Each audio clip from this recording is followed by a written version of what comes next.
Really nice starting field position here for the offensive unit. They'll need to get the play off quickly. Now whistles and the Raiders are going to signal for a timeout. They'll have 2 remaining as we step aside here in this first quarter.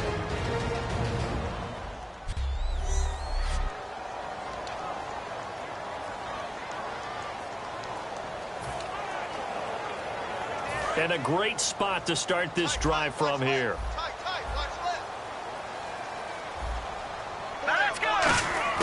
Trying to shake off the interception from the last drive. He'll look to throw. This will be caught at the 2. Give him 9 there on the first down completion.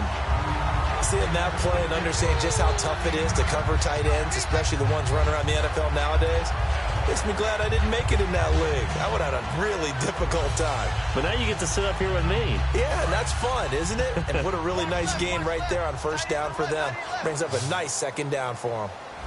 Let's go! Green 39! Green 39! 13's crossing. Check 13. Here's Simeon now on second down. And that one's going to be over everybody in the back of the end zone. It's incomplete.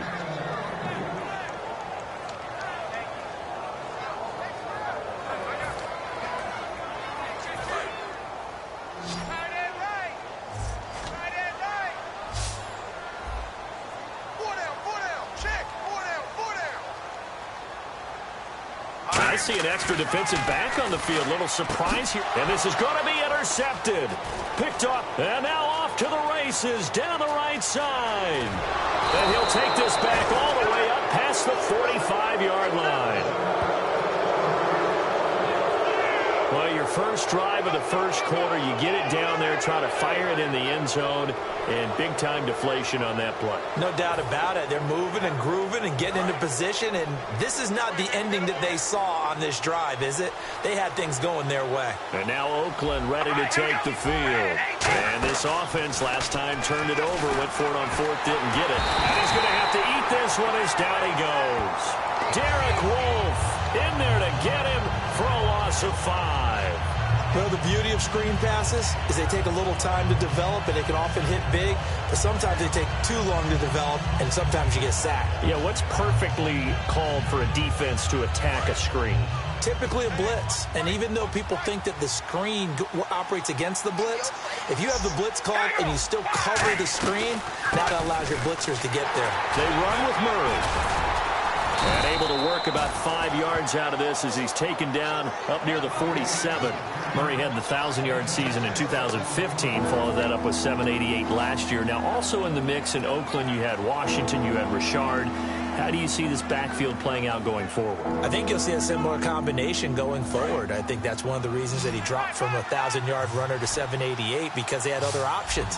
They're able to bring in Washington, Richard. They can use different plays for those guys, a lot of versatility, and really upgrade their offense with an infusion of speed. But Latavius Murray. Now that'll be tipped and intercepted. Picked off by the free safety, Darian Stewart. And he will return this one to the 30-yard line. Well, I get what he was trying to do. He was moving to his right and trying to shift the coverage, but instead he shifted the coverage also to the right and threw right into it for an interception. And now the Broncos offense, they get set to head back onto the field. And 2 interceptions already here in this first half. That's got to affect him a little bit, right? He's got to be thinking about it. He's got to be thinking about it, but... And here's another interception, the 3rd of this first quarter. Picked off by Sean Smith. And the return stops at the 39-yard line. So that is 3 interceptions now in this first half, and you hate to ask the question, but let's be honest, we're thinking about it. Do you need to go in a different direction next series? Potentially. We know that he's probably not going to be on the Pro Bowl ballot. That's not really his stature here, but he has been their starting quarterback for this game. So they've got to weigh things about who's behind him. Do they think he can snap it back into gear? Maybe change up the play calling to help him out a little bit. That was a nicely run slant route, and what the receiver's trying to do is make the defender think he's going upfield for a deeper route, and then breaks it off, usually after about 3 to 4 steps, and cuts towards the middle of the field. And now what he's trying to do is use his body to keep the defender away from the football and get the quarterback a really nice target. And it pops free. The collision there jarred the ball loose and brings up second down. I After watching him drop that slant, I can hear my old coach's voice ringing in my ears right now. You can't run with the ball until you catch it. Trying to get those rack yards before he secured it.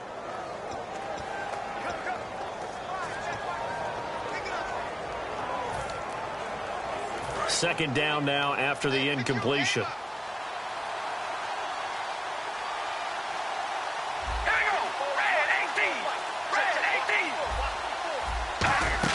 They go play action for Murray. And he's going to go down. They sack him back right around the 30. Sylvester Williams able to swap him from that defensive tackle spot for a loss of 5. And the O-line will have to do a better job protecting here on third down after that sack.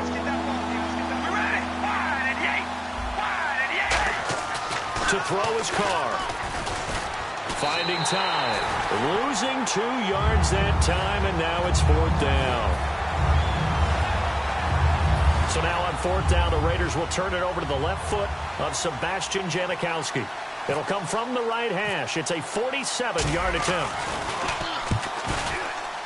And Janikowski bangs it through, and they get themselves on the board here. It's 10-3.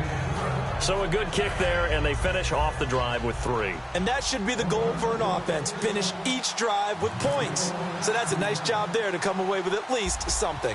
Now after the made field goal, here's Sebastian Janikowski to kick it away. This is fielded a couple yards deep. And in hindsight, probably should have stayed where he was, as he'll only get back to the 16-yard line. Now this Broncos offensive unit ready to head back out onto the field. And last time wasn't pretty. One play and an interception. We'll see if they can do better. I want to see if they want to go ahead and throw the ball again now on this drive after what happened on the last one. Throw it on the first play. Give the quarterback some confidence. See what happens. They go back to the air here after the INT on the last drive. And he hits his man on the out route, Demaryius Thomas. A nice pickup there of 11 yards, and it'll move the sticks. That was a nice completion on an out route, and those types of plays are the result of arm strength by the quarterback and timing by the receiver. Offense comes to the line now, 1st and 10. Here we go now. 3-19. Now a first down throw, Simeon. Looking left sideline, but it's incomplete. Looking to go back to Thomas again, and it's second down. I hope I don't sound too rah-rah on that one, but that's the exact right throw. Either your receiver gets it or no one gets it. Give him a lot of credit for being really precise with it. Got rid of it. No one got it. Second down here after the incomplete pass. Check 83, ball going to 83. Second and 10, Simeon again. They've got his man complete. A very solid gain of 27. Sanders, the former SMU product, had 79 catches last year, over 1,000 yards, 5 touchdowns. They're going to need more of him in Denver if they want to get back into the playoffs. Part of a great tandem, he and Demaryius Thomas, and Demaryius plays out wide. He's one of those guys that you send him out there and let him work one-on-one and use his big body and his big frame to get open. Manuel Sanders, he has the ability to work inside as well. And he's not just quick, he's also fast, and he's dependable for a quarterback because a lot of the routes he runs are right in the sight line. Easy throws. And his pass is intercepted for the 4th time today. Picked off by Perry Riley. And this return is going to be halted. We haven't even escaped the first half, and he's already thrown 4 picks. And Brandon, back in the good old days, probably back before you were born, if your starter threw 4 in the first half, he might throw 8 or more for the game because they weren't going to pull him out. But nowadays, the patience level isn't quite there. He's going to have to make some real adjustments, or the backup may see some time. It's a tried-and-true formula, and I don't think it'll change for as long as we play football. If someone's trying to throw the ball and you can put pressure on them and make it tough, that's only going to help your defense. Yeah, he's since being hurried. He got rid of it before taking the hit, but incomplete.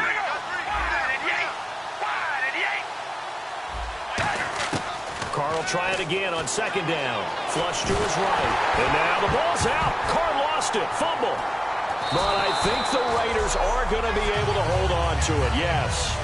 On plays like this where the ball comes free, it's often unusual for the team that lost it to get it back. Because this is the quarterback. The ball gets away from him.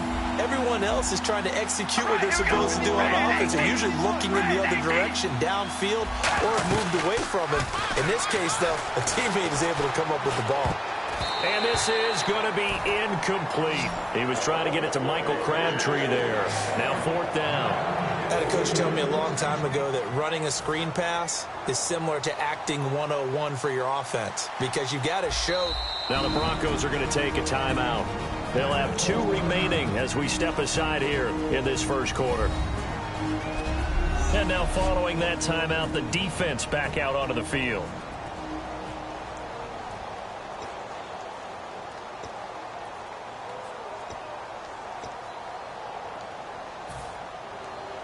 So 4th and 15, but the offense is staying out there to go for it. They come out 5 wide, 3 of them to the right side. Here we go on 4th down with Carr. They'll roll him out right.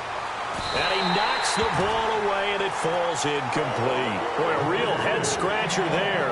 And the Broncos are going to get the football back in great field position. And Denver getting set to take the field. Looked like they had something going last drive. Then the interception happened. Will they recover? The memory they need to keep with them is that they did have something going. They were moving the ball on offense, had a nice sequence going. Don't worry about the other part. You can't get that back. Let's go back to what you were doing well before. I thought you were going to say they need to have no memory, but remember the good part, forget the bad. I like that even better. Hey, 4 down, 4 down. Here we go now. On 2nd and 10, Simeon. Oh, he'll want that one back. Incomplete. He doesn't drop too many in that department. 3rd down.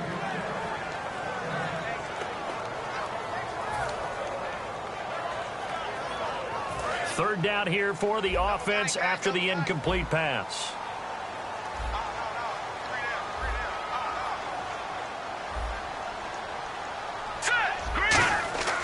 Throwing on 3rd down, Simeon. This will be caught inside the 10. And he has the 1st down before he's tackled at the 5.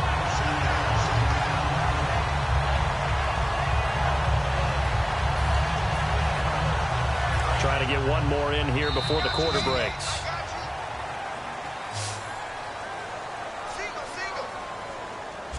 It'll be 1st and goal when we come back. 10-3 the score. EA Sports NFL Sunday returns following this.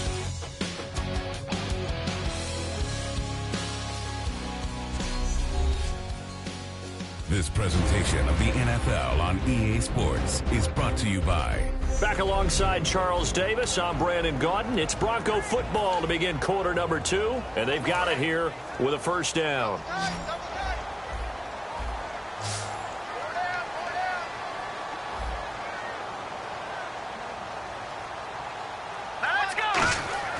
Simeon throwing again. And this is caught for a Bronco touchdown. Virgil Green from 4 yards out. And the Broncos will add on to their lead. And he is a reliable target. They like to get him involved. They got him involved there for the score. And they should. He's a very good player. Remember, they can use him in certain positions, so many different spots, and he usually comes through for them.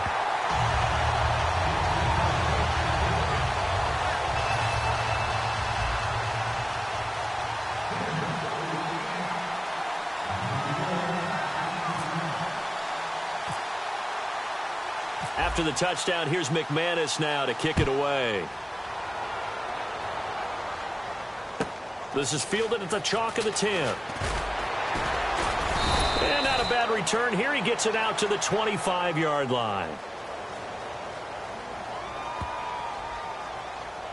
Illegal block in the back. Return team.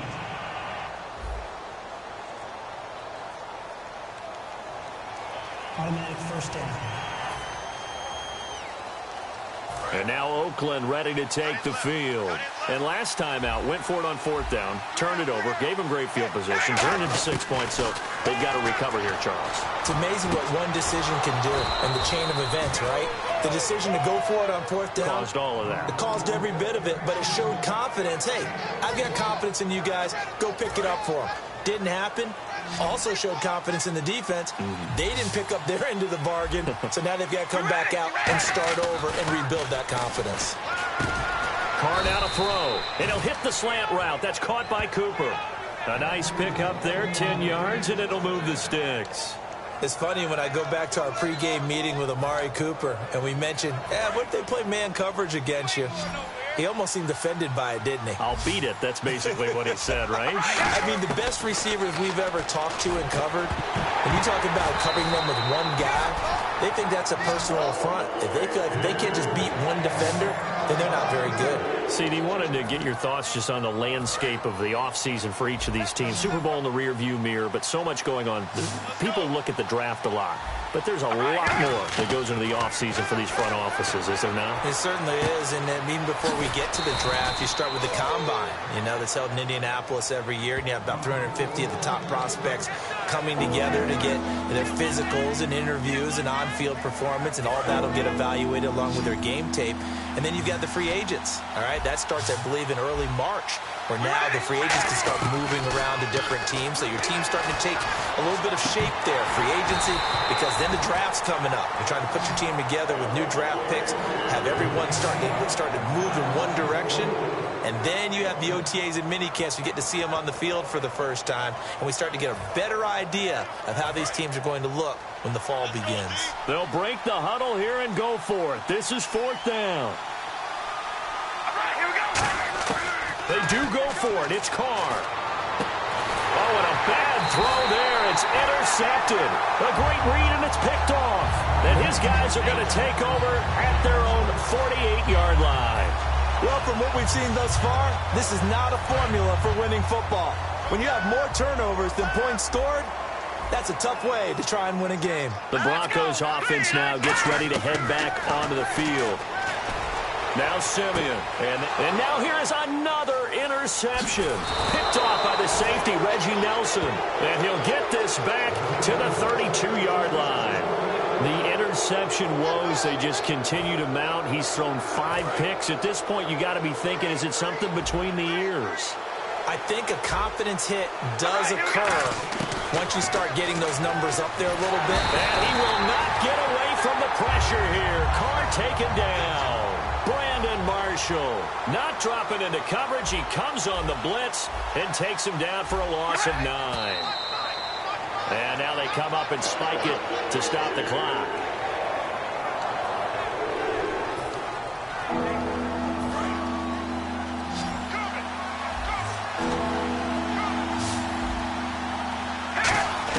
On 3rd and long, it's Carr. And he's going to be grabbed and pulled down.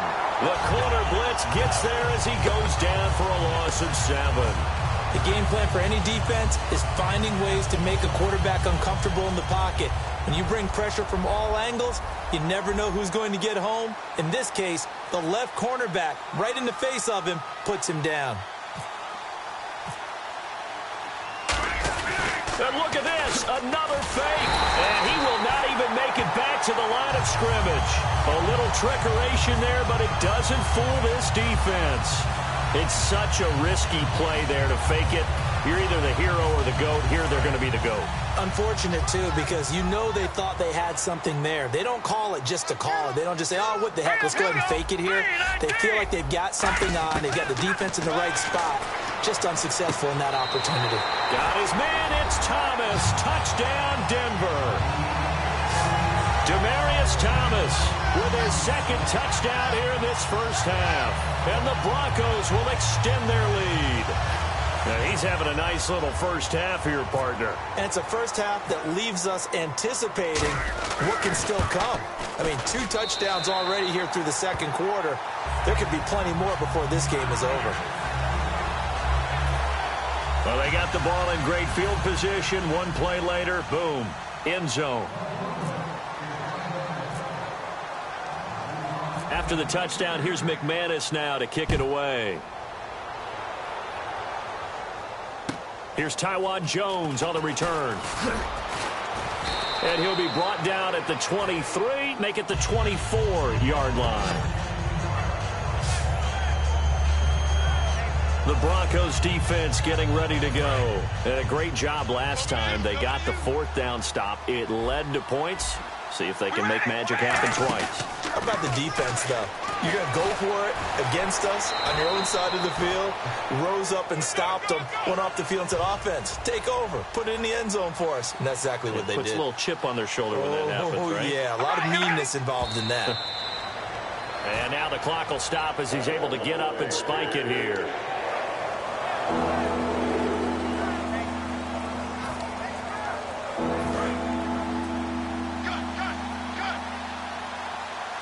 The Broncos going dime. 2 extra defensive backs for third down. Playing pass all the way.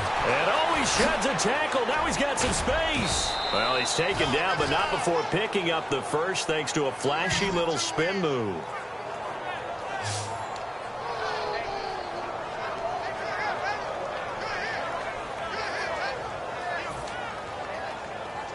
Now the offense lining up 1st and 10.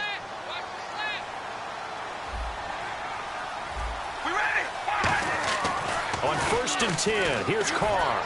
And he'll be hit as he releases it, and that'll fall incomplete. That incompletion, Charles, gives me a chance to put you on the clock real quick. NFC teams last year that did not make the playoffs that might make a push this coming year. Well, 3 that come to mind right away that we thought were going to be in 2016. Minnesota, remember the start they got off to before that didn't work out so well for them. Arizona, we thought they were a lock to be in the playoffs. In fact, many of us called them Super Bowl contenders. And Carolina, the defending NFC champs going into last season, they didn't make it. So I think that all 3 could return to former glory. I'm going to give you one way off the pace here. You ready? Let's go. The Los Angeles Rams. They get the young quarterback going, and that defense continues to live up to expectations. They can make a real strong push in the West. They've got the D. You're right. They just need the O. Amari Cooper, the intended target. And it's 4th down. Well, they've had a pretty frustrating first half here offensively, and that just continued there with that incompletion. Yeah, definitely frustrating for them, but heartening for the other guys. Those stop troops, they're enjoying things right now because they've made it very difficult. Now they're going to try this again. It's another fake. Oh, but he'll be stopped well short of the first down marker, and it's a turnover on downs. Anytime a fake doesn't work, we usually focus our attention on the guys that were unsuccessful. But how about the defensive guys? They have to plan all week. They have to prepare all week. Special teams, they look like they were educated for that one. Educated on their toes and getting a big stop. So the Broncos coming out now. And they'll just simply be looking to build off the confidence of the last time out where they scored a touchdown. And confidence is powerful, isn't it? When you've scored once, you feel like you can go back out there and get it done again. Doesn't matter what the defense throws at them. They feel like they're in a groove right now, and they want to get out there and show it. Yeah, hoping to stay in that groove here this go-around. He's come a long way since his time at Georgia Tech. What did he run at Tech? He ran hitches and go routes, essentially. Yeah. I mean, but he ran them really well. He averaged well over 20 yards a catch while he was there. And he still creates downfield in the NFL. That big body and that willingness to go catch the football. He's pretty impressive. And his friends call him Bebe, the nickname his uncle gave him back in the day. Almost not fair. The big guy running the corner route, being able to lean and push and get to where he wants. So how do you stop it? A lot of times you want to have a linebacker on him, a bigger body guy who can handle him physically. But a lot of times that doesn't work as well because his quickness often wins the route. Thomas, the lone receiver left. From the gun, here's Simeon. And my goodness, another interception. Picked off by the former first-round pick, DJ Hayden. And he is going to be stopped on the return at his own 3-yard line. What a nightmarish game he's having now. 6 interceptions that he has thrown. Absolutely unbelievable, isn't it? Hard to believe we're watching this and have seen it. But it just tells you about the game of football. They give it, and it taketh away. Yeah, the guys, though, that have thrown 6 interceptions in a game, the likes of Peyton Manning, Brett Favre, I think Joe Namath, he did it 3 times.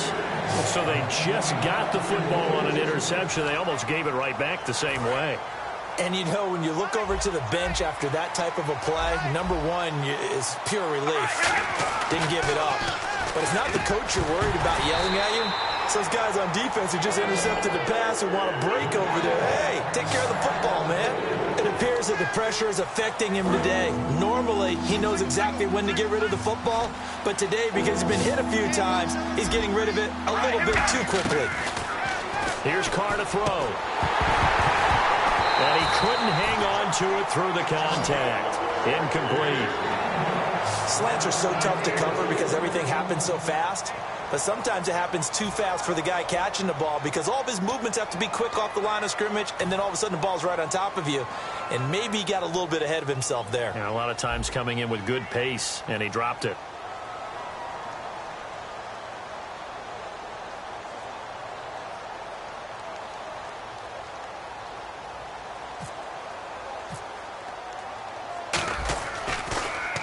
He'll send this one into the mile-high air, and it's a good one. Call it 46 yards on the punt, just a single yard on the return as he was covered quickly. And the Broncos take over, first down and 10. Here's the Denver offense now as they get set to take over here. And the interception thrown in the red zone last time. We'll see if they can rebound. I just have to think the last thing he said as they went back out there was, don't do that again. What do you think? What do you think? Yeah, I think that. I think that not. This is caught inside the 15. A big play there on third down for the Broncos. 46 yards. Well, we know he's got the speed there. He needed the speed and...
everyone. I'm Larry Ridley.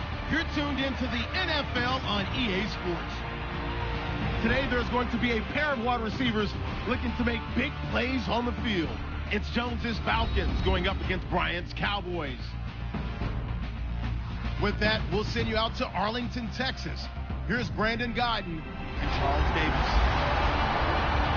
We are sandwiched between Fort Worth and Dallas, Texas, and Arlington at the luxurious AT&T Stadium. Today, we've got a good NFC matchup on tap between the Atlanta Falcons and the Dallas Cowboys.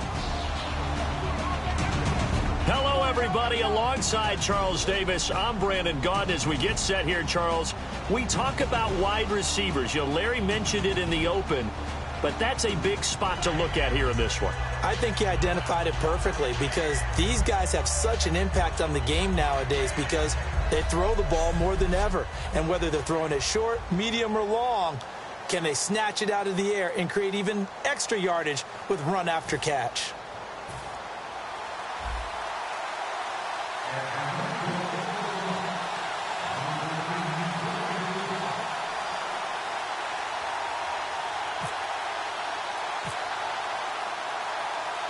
Here's Bosher to kick it away. It's a very short kick taken by an up man. And they're going to wind up with pretty good starting field position as they get it up past the 35. As the Cowboys take the field, they're led out by the AP Offensive Rookie of the Year, and that's Dak Prescott. And while that's a great award, he had a great season. For Cowboy fans, the season ended shy of where they wanted to, but still a lot for them to build on going forward. And as time goes on, I think those Cowboy fans will reflect on the season. And when you look back at the game that they lost, when they lost to Green Bay in the playoffs, you realize Dak Prescott played really well in that game. So that's got to give them a lot of hope going forward. But I thought the best moment so far in the offseason outside of New England winning the Super Bowl, Dak Prescott winning the Rookie of the Year award and saying Ezekiel Elliott should have half of this award. We should cut it in half because we should share it. That's pretty cool. And this O-line, it is the lifeblood of the offense. They established the tone.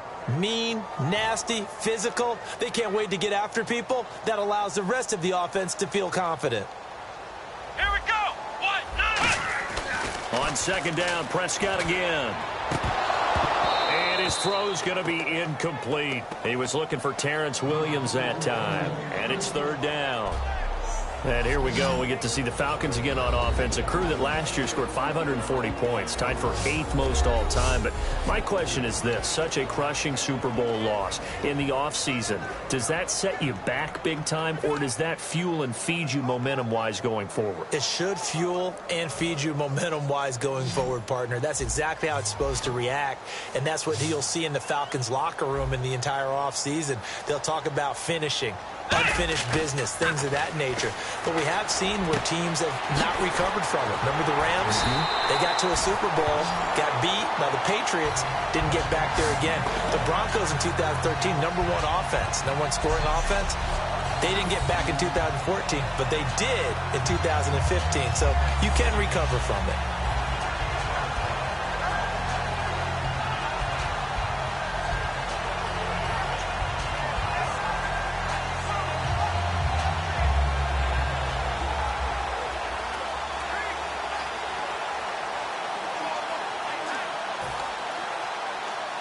And now a first down following that long gain.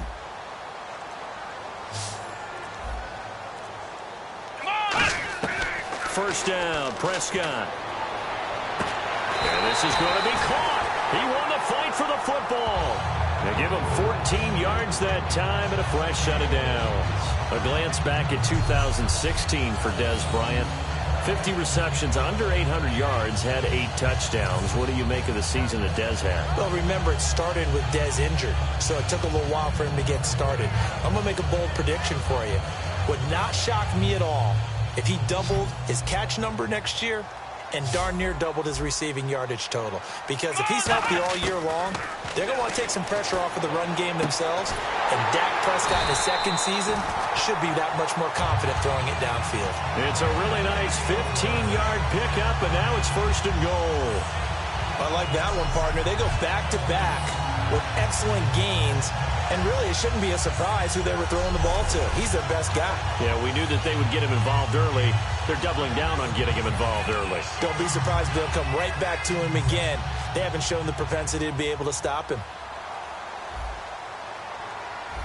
Let's go. throw again. Prescott. And that is caught. It's Witten for the Cowboy touchdown. Jason Witten, a 5-yard touchdown. And the Cowboys have taken the early lead. And that was really just a great battle for that football on both sides. The result is a touchdown. Ordinarily, I'd like to say it was a win-win, but it really wasn't because the defender, while he was there with excellent coverage, he didn't get the benefit, did he? But he's not going to get chewed up in film session, will No, he was right there. They'll tell him, okay, of course you need to knock the ball away, but they won't be too upset with him. He did his job for the most part.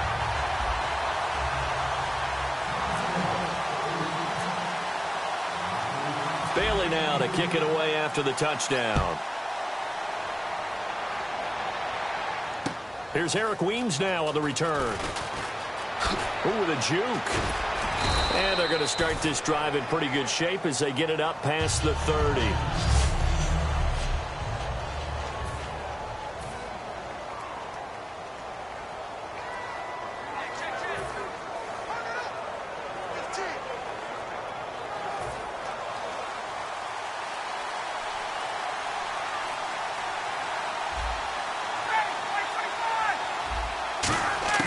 On first down, Ryan.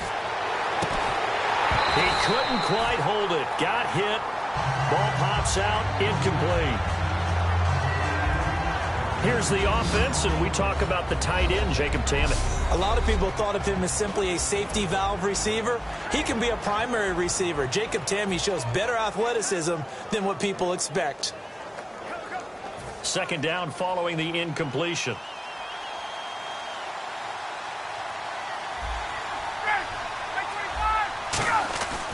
Again on 2nd and 10, it's Ryan. And Jones has it over the middle. It'll be a pickup of 10 yards. And they'll be faced with a 3rd and inches. Over 1,400 yards last year for Jones. Just 6 touchdowns, but, of course he had the big 300-yard game.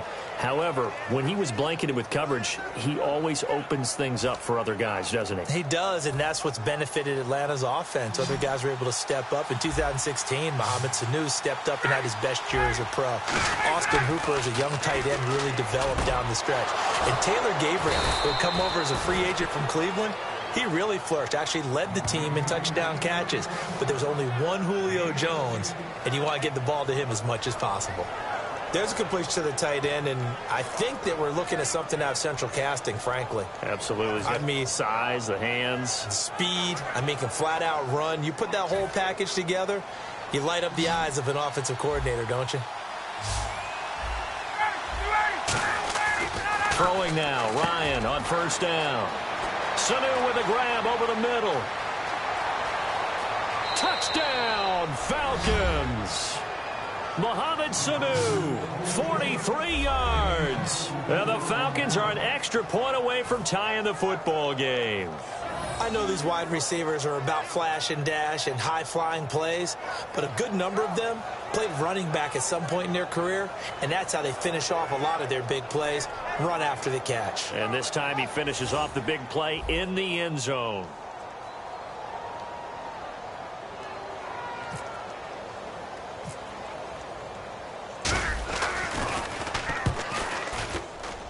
It's good, and we're all tied at 7 apiece.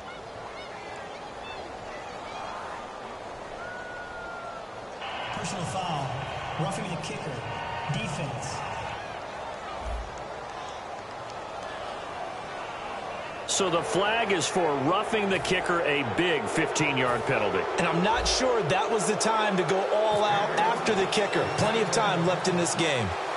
So a tie ball game here as the kick's away. This is fielded a couple yards deep. And in hindsight, probably should have stayed where he was, as he'll only get back to the 16-yard line. And now Dallas gets set to take the field. And that last drive, a long drive, but not just that. They had a great air attack going. Do they stick with that? I would think that they would, because if they were competent enough to do it on the last drive, starting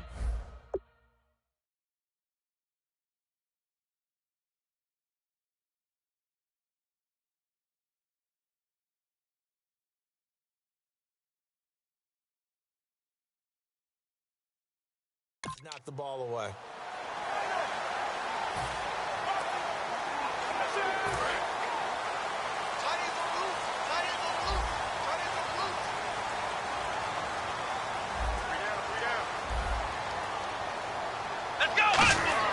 A first down throw for Prescott. And he takes a shot on the release as this will be incomplete. Des Bryant, the intended receiver. And that'll bring up second down. When defenses get to the quarterback that quickly, a lot of times it's called a jailbreak. It wasn't quite that fast, but fast enough that he had no time to look downfield and set himself to throw the ball. And as he tried to do that, he was hit, and it forced an incompletion. So incomplete on first. Let's see what second down has in store.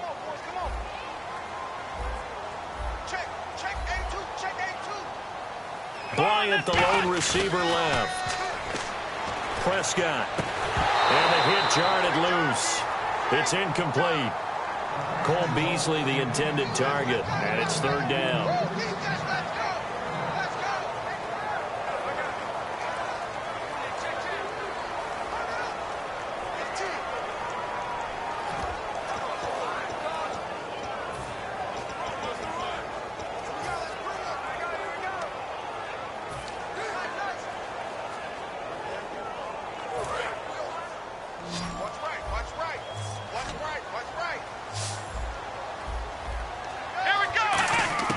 On third down, it's Prescott. And the Falcons get there. The Falcons get the sack. Down he goes. Grady Jarrett with a big-time sack on third down. And it'll be a loss of 7. Great job defensively. I think he was trying to go through his progressions, find someone to get rid of the football. Before he knew it, he was on his back. So that just brings us right back to what you said in the beginning. A great job defensively. Nowhere to go with the football. That led to the sack. Out now comes the Cowboys punter, as his first punt will come from inside his own end zone. And from their own end zone, it's a fake. But he will not come anywhere close to the first down marker, and that gives us a turnover on downs. It's such a risky play there to fake it. You're either the hero or the GOAT. Here, they're going to be the GOAT. Unfortunate, too, because you know they thought they had and fake it here. They feel like they've got something on. They've got the defense in the right spot. Just unsuccessful in that opportunity. Now the Falcons offense, they get ready to head back out here. And that recipe on their last drive that resulted in a touchdown looked pretty good. So they'll be hoping to do that once more.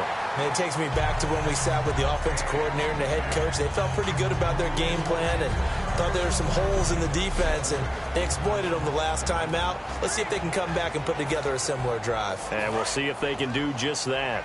And here are the defensive starters. In your old position, you get to talk about the secondary. The best athletes on the field, bro. Debatable. Well, we'll see how this goes today. I love the way you put my guys down. But you know this.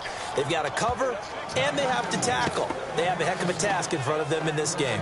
An ex-teammate used to tell me all the time, I hate experienced quarterbacks because no matter what, you really can't hide what you're doing. And I think that right there, he knew right away where the blitz was coming from, where his primary guy was going to be, and he ended up going to a secondary. And he is into the end zone for a Falcon touchdown.